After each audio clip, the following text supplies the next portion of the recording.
Qué acto tan insensato y violento, el asesinato de dos adolescentes mientras acampaban. Dos adolescentes fueron asesinados a tiros mientras acampaban en el Monte Ord en Arizona, supuestamente por un desconocido al azar. Y meses de investigación llevaron a la policía a un sospechoso, Thomas Brown, de 31 años. Pero ¿cómo lo conectaron con esta escena? Consejos de campistas, pruebas de ácido desoxirribonucleico, todo eso levantó señales de alerta. Vamos a desglosar exactamente lo que encontraron los investigadores. ¿Qué significa todo esto? Y lo haremos junto con un sargento de policía retirado. Bienvenidos a Sidebar, de Law and Crime. Soy Jesse Weber. Esta es el tipo de conferencia de prensa que ningún sheriff quiere dar jamás. Ojalá no tuviera que estar aquí hablando de este caso. Qué acto tan insensato y violento, el asesinato de dos adolescentes mientras acampaban. Luego viene la peor pesadilla para los padres. El detective del sheriff toca a su puerta para decirles que su hijo está muerto. Ese era el sheriff del condado de Maricopa, Jerry Sheridan, y estaba anunciando los asesinatos de dos adolescentes, Pandora Schulrud de 18 años y Evan Clark de 17 años, ambos asesinados a tiros mientras simplemente acampaban en el Monte Orr, una cima en el Bosque Nacional Tonto en el condado de Maricopa, Arizona. Bueno, ahora, meses después de sus trágicas muertes, los investigadores dicen que tienen a su sospechoso, Thomas Brown, un hombre cuyo ácido desoxirribonucleico, según la policía, fue encontrado en la SUV de las víctimas y en unos guantes que estaban manchados de sangre. En la primera audiencia, los fiscales expusieron todo. Ambas víctimas recibieron varios disparos. El ácido desoxirribonucleico de Brown se encontró en la SUV de la víctima. Hallaron ácido desoxirribonucleico de Brown dentro de los guantes ensangrentados. Ahora salió la declaración jurada de causa probable, revelando más detalles escalofriantes de esta historia.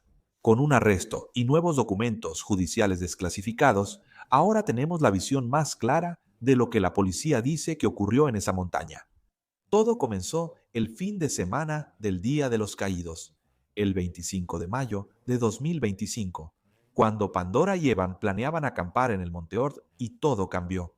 Al día siguiente, al no poder contactarlos, recibieron una llamada. Llegó una llamada a la oficina del sheriff del condado de Gila reportando la desaparición. La policía detalló su respuesta en una conferencia de prensa el viernes 3 de octubre. El 26 de mayo, la oficina del sheriff del condado de Gila atendió un reporte sobre una persona retrasada en Mount Ord. Mount Ord es un lugar popular para acampar en una montaña del Bosque Nacional Tono. Está fuera de la ruta estatal 87 entre Mesa y Payson. La denunciante informó a la oficina del sheriff del condado de Gila de Viv que su hija acampaba con amigos y su última ubicación era Mount Ord. La denunciante también nos proporcionó fotos del viaje de campamento de su hija que ella había recibido. Los agentes salieron a buscar, y fue entonces cuando las cosas tomaron un giro inesperado. Primero hallaron el auto de Evans fuera de la carretera, pero algo no estaba bien. Los agentes vieron sangre en la defensa y hallaron una funda de almohada ensangrentada adentro. Y cuando buscaron más arriba en la montaña, fue cuando descubrieron marcas de arrastre, y éstas llevaban lejos de un campamento. Siguen esas huellas y los agentes hacen un macabro descubrimiento. El sargento intentó contactar a los ocupantes, pero no pudo, y él hizo algunas observaciones sospechosas sobre ese auto.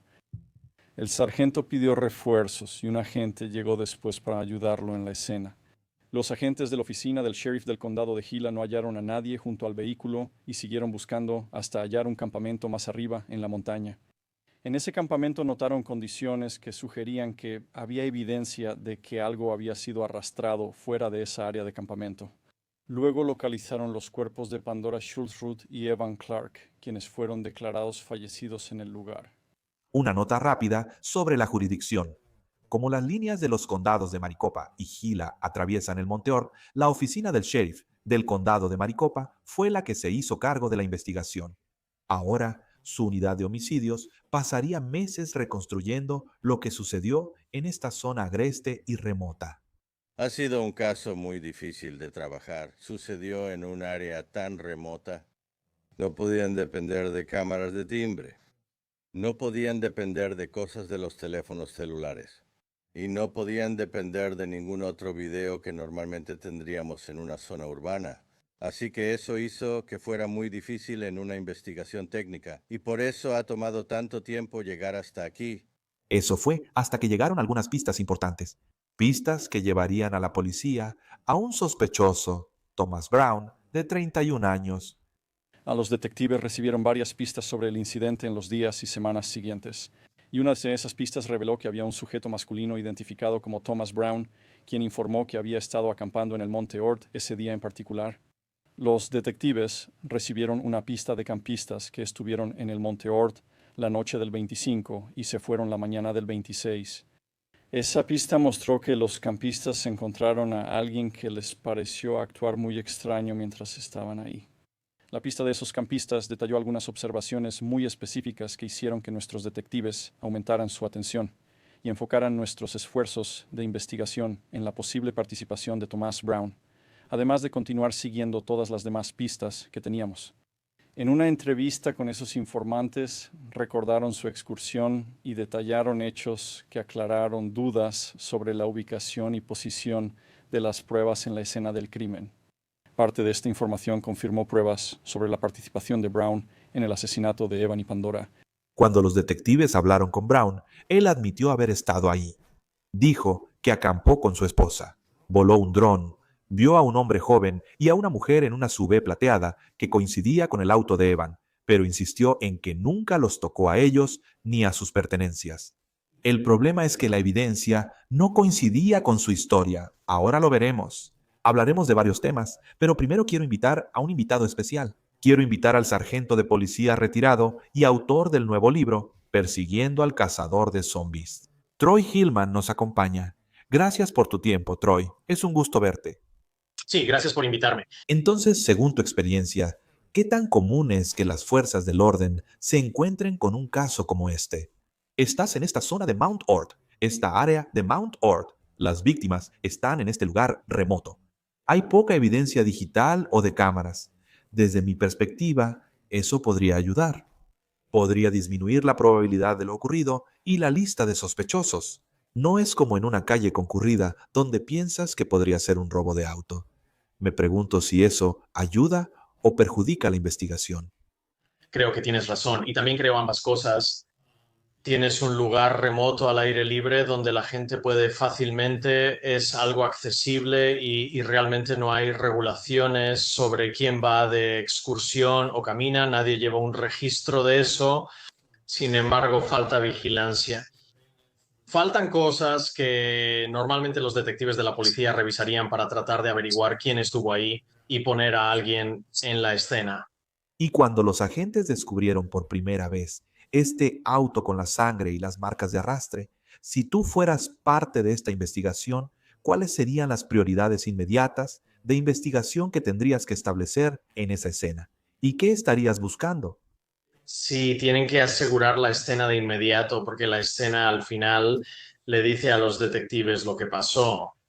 Y entonces, si tienes la escena pisoteada, si tienes gente revisando, digamos, el vehículo, es algo malo y puede contaminar el ácido desoxirribonucleico y ese tipo de cosas. Así que asegurarla, como lo hicieron, fue sumamente importante. Y por lo que puedo ver, hicieron un trabajo fenomenal al hacerlo desde el principio. Hablaste del ácido desoxirribonucleico, como mencioné antes. La policía asegura que la evidencia no coincidía con lo que Brown declaró. Y dicen que en realidad fue una prueba de ácido desoxirribonucleico la que más tarde lo vinculó con el interior del vehículo de Evans. Su ácido desoxirribonucleico aparentemente también estaba dentro de un par de guantes que se encontraron cerca del auto. Guantes que también contienen un sendero que Brown afirmó haber usado. Encontraron más pertenencias de la víctima que estaban esparcidas a lo largo del sendero. Escuchen. Basado en esa evidencia recolectada, Thomas Brown proporcionó información falsa y engañosa sobre su participación. Fue la comparación de sus declaraciones y esa evidencia física lo que nos llevó a creer eso. Fue detenido y registrado en la cárcel de oficina del sheriff del condado de Maricopa ayer por 2 cargos de asesinato en primer grado. Ahora, Brown hizo su primera aparición en la corte la semana pasada. Vamos a llegar a eso. Pero primero, Troy, los sospechosos, supuestamente, están proporcionando relatos falsos o engañosos. ¿Cómo funciona? Cuando alguien hace una declaración, intentan automáticamente corroborarla. ¿Y cómo sabes que tal vez no sea, oye, hubo un error, ya sabes, un simple error en su registro y en la forma en que contaron la historia? En lugar de que tal vez haya una explicación alternativa de por qué lo que dijeron no era cierto en comparación con, ok, esto es sospechoso. Sí, así que normalmente como detective, lo máximo para ti al interrogar es obtener una confesión completa. Y luego vas bajando en la escala. Básicamente, lo siguiente mejor que podrías esperar sería una negación total cuando no coincide con lo que tienes en cuanto a evidencia física. Y luego encuentras historias inverosímiles. Y lo que no quieres es realmente el silencio del perpetrador y tampoco quieres lo que yo llamo explicaciones plausibles. Pero dentro de esas historias inverosímiles y explicaciones plausibles, quieres tratar de averiguar dónde, ya sabes qué es lo que no encaja y partir de ahí y analizar eso. Pero él definitivamente estaba en el territorio de la negación y las explicaciones inverosímiles. Eso es una pieza del rompecabezas. Digo, tienes justo detrás de ti algo que se llama casos important. Y cuando veo eso y pienso en un caso como este, el ácido desoxirribonucleico es un componente tan crítico. Pero sí me pregunto, desde un punto de vista investigativo, ¿cuáles son los desafíos? Porque si tienes múltiples muestras de ácido desoxirribonucleico presentes, ácido desoxirribonucleico del sospechoso mezclado con el ácido desoxirribonucleico de la víctima, incluso los avances en las pruebas de ácido desoxirribonucleico, estoy seguro de que ha cambiado cómo se resuelven casos sin resolver o investigaciones atrasadas. ¿Cuáles son los retos al tratar con ácido desoxirribonucleico y mezclas de ácido desoxirribonucleico? El ácido desoxirribonucleico es poderoso, como sabes, y básicamente es irrefutable en ese sentido, pero hay ocasiones en las que un perpetrador podría explicar, sí, claro, yo llegué después y toqué X y Z. Pero si eso no coincide con lo que están diciendo, entonces ahí está el problema. Sí, pero puede haber mezclas, puede haber contaminación. Por eso es importante asegurar la escena como lo hicieron, recolectar la evidencia y ser muy cuidadosos. Y ellos son profesionales, saben lo que hacen. Así que eso lo que de nuevo es una herramienta muy poderosa. Además, tienes un arsenal de herramientas en la caja, como yo le digo, con las huellas dactilares. Tienes teléfonos celulares, tienes otras cosas que puedes usar, solo declaraciones de testigos para corroborar todo esto. Y a lo que finalmente intentas llegar es a esta causa probable, que es un nivel de circunstancias y hechos que llevarían a una persona razonable a creer que esta persona cometió el delito. Así que, y honestamente lo lograron con Brown. Avancemos al 2 de octubre, cuando Brown se presentó por primera vez ante la Corte Superior del Condado de Maricopa y habló con el juez. Muy bien, señor. Está aquí por un nuevo caso en la Corte Superior por 2 cargos de asesinato en primer grado. Noté que tiene un abogado aquí. Él me dice que esta es una comparecencia limitada.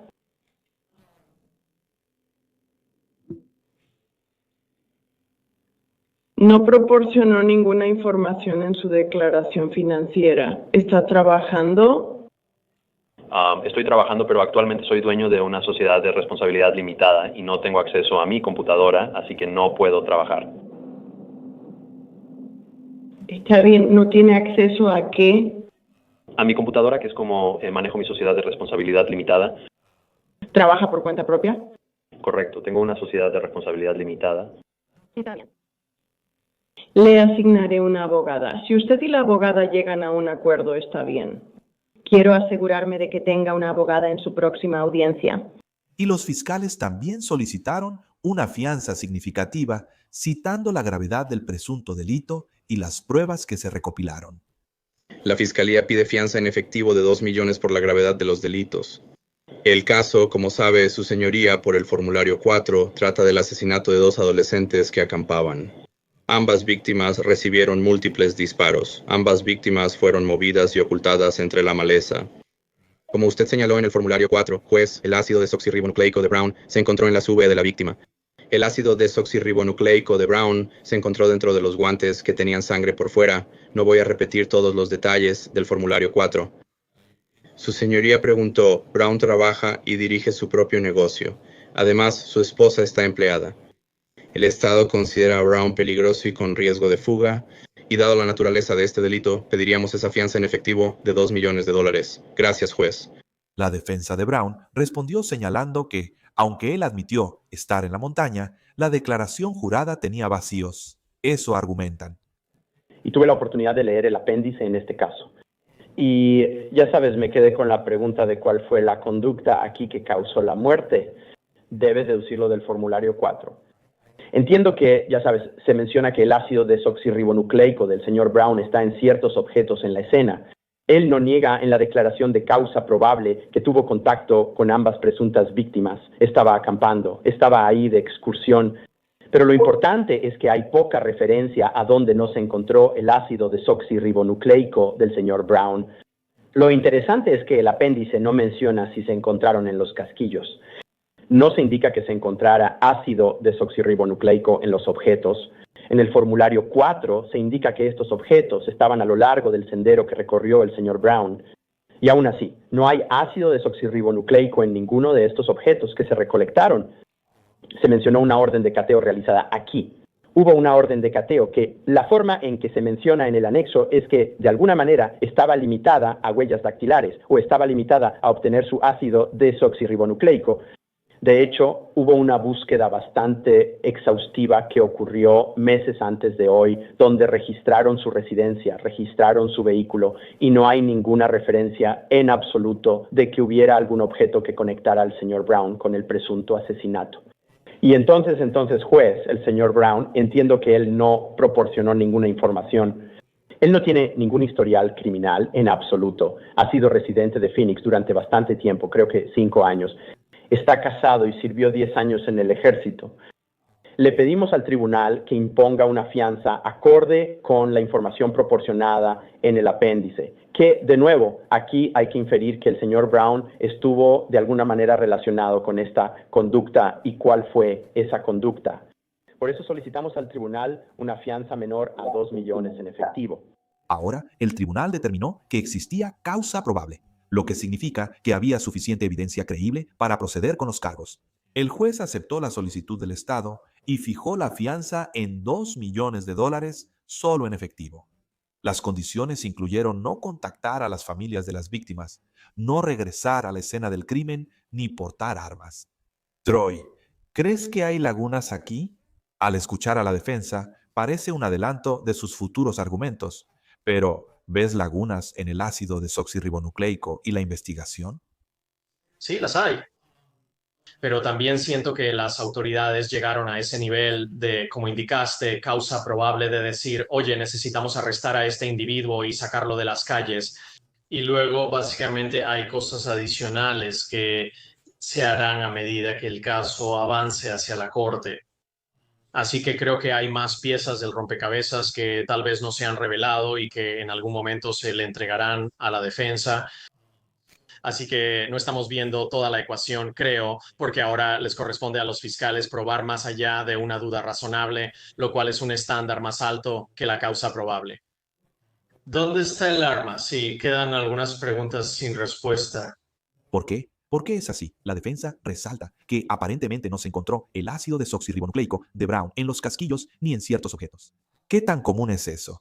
¿Qué tan común es que los sospechosos o acusados tengan ácido desoxirribonucleico presente en algunos lugares o en algunos objetos, pero no en otros? Obviamente, cubrimos juicios todo el tiempo donde los abogados defensores aprovechan eso o intentan sugerir que tal vez hay ácido desoxirribonucleico de otra persona ahí. ¿Pero por qué es así? Bueno, según lo que entiendo y por lo que he hablado con los expertos del laboratorio criminalístico, los casquillos de bala siempre han sido difíciles. Se han usado técnicas como el pavonado de armas y varios análisis de huellas dactilares y ácido desoxirribonucleico, pero se calientan tanto. Tengo entendido que al disparar el proyectil, el casquillo no siempre conserva una buena muestra de ácido desoxirribonucleico. Así que podría ser, eso siempre ha sido un reto. Así que a veces no todo va a tener ácido desoxirribonucleico, básicamente. No es como en las películas donde todo simplemente sale bien. Hay desafíos Pero si tienes, ya sabes, él mismo se coloca ahí, los testigos lo colocan ahí, sus declaraciones son muy variadas y no coinciden con lo que se encontró en la escena. La sangre de la víctima está en el guante que él llevaba cuando lo hallaron. Así que sí, ya sabes, no sé si en este momento pueden probar que él apretó el gatillo, pero definitivamente hay cosas que él necesita explicar sobre cuál fue su participación en sus muertes. Voy a rehablar del caso que los investigadores tienen contra Thomas Brown, según la declaración jurada de causa probable.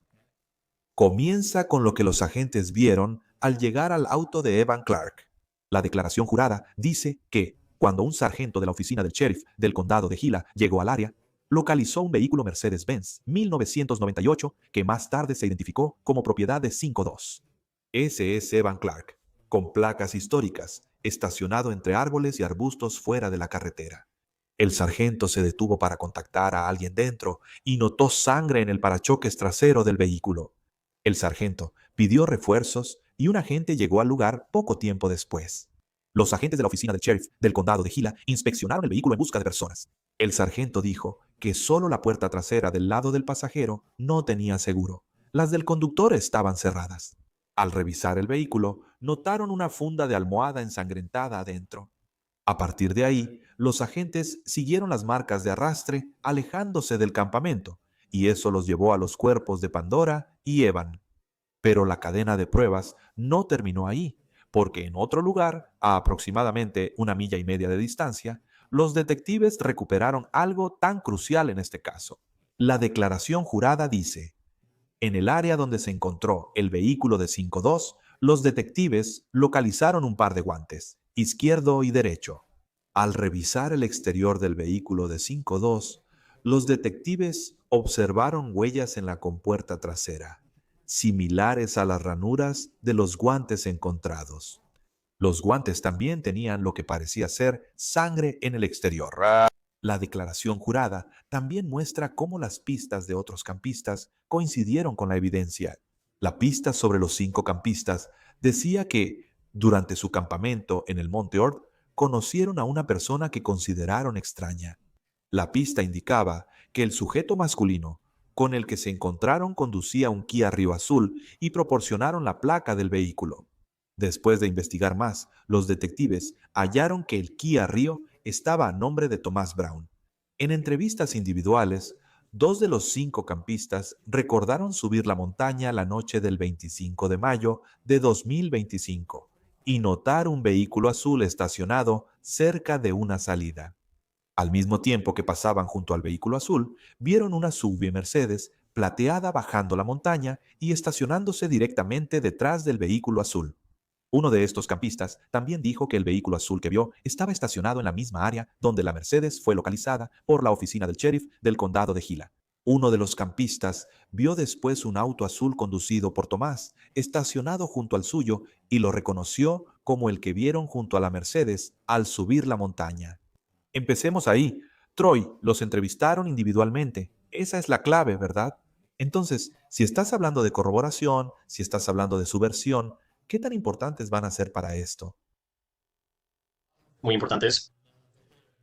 Hicieron un trabajo fenomenal al darse cuenta de que algo estaba pasando y obtener la placa, así como la marca y el modelo del vehículo. Eso fue crucial. Mantenerlos separados es muy importante y es nuestro protocolo estándar en el trabajo policial. Ahora, durante una entrevista con los detectives, Thomas Brown, el sospechoso aquí, proporcionó un relato detallado de sus movimientos en el Monte Ord. Les dijo a los investigadores que había estado acampando con su esposa del 23 al 26 de mayo de 2025, pero que ella se fue la mañana del 25, mientras él se quedó hasta la mañana del 26. Cito: Tomás mencionó que la mañana del 25, después de que su esposa se fue, él condujo hasta la cima de la montaña, donde voló su dron. Brown relató haber hallado a un hombre y una mujer jóvenes cerca de un campamento en la cima de la montaña. Estaban en una SUV plateada con placas históricas, descripción que coincidía con las víctimas y su vehículo. Cito: se le preguntó a Thomas si tuvo contacto físico con el hombre y la mujer. Thomas explicó que durante la interacción nunca tuvo contacto físico con el hombre ni con la mujer. Según Brown, él salió del área del campamento, bajó la montaña en su auto, se estacionó cerca de una desviación y luego caminó de regreso al campamento. Mientras estaba allí, dijo haber visto objetos esparcidos, como una caja gris con equipo de campamento y un rifle de aire comprimido. Admitió haber recogido y revisado estos objetos, pero dijo que los volvió a dejar donde los encontró. Brown comentó que regresó al vehículo caminando y volvió al campamento donde pensaba pasar la noche. La SUV plateada ya no estaba. Se reunió con 5 campistas en una camioneta blanca y convivió con ellos esa noche. Y los detectives le preguntaron por qué su ácido desoxirribonucleico podría encontrarse en las pertenencias de la víctima. Y él negó saber cómo pudo haber sucedido eso. También negó haber entrado alguna vez a la SUV. Y después de la entrevista, los detectives obtuvieron una orden de cateo para recolectar el ácido desoxirribonucleico de Brown, sus huellas dactilares completas y fotografías. Después de eso, Brown fue liberado. Y por supuesto, sabemos que más tarde fue arrestado tras los resultados de esa prueba de ácido desoxirribonucleico. Troy, háblame sobre lo que te llama la atención respecto a su versión.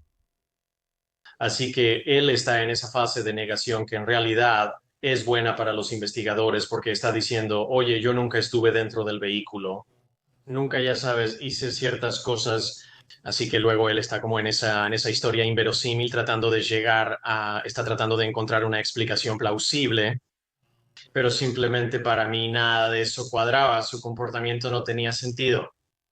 Y de nuevo, creo que él está diciendo cosas al azar.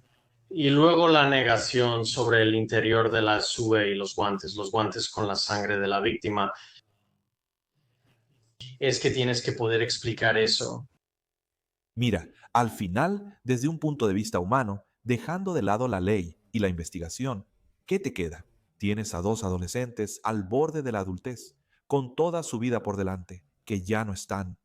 La madre de Evan, Sandra Sweeney, expresó su dolor en GoFundMe, diciendo que Evan no era un adolescente típico. Era divertido, inteligente, amable, emprendedor, sensible y cariñoso, con alma vieja. Evan me escribió cartas. La última, en el Día de las Madres, fue tan emotiva que me hizo reír y llorar. Era especial. Él merecía una vida larga. Para Pandora, su familia escribió: tenía una personalidad vivaz y una sonrisa contagiosa que alegraba a muchos. Era una persona hermosa y una luz en el mundo, que amaba a todos y tenía el don de hacer sentir especial a cada quien. Thomas Brown tiene una conferencia de Estado el 8 de octubre.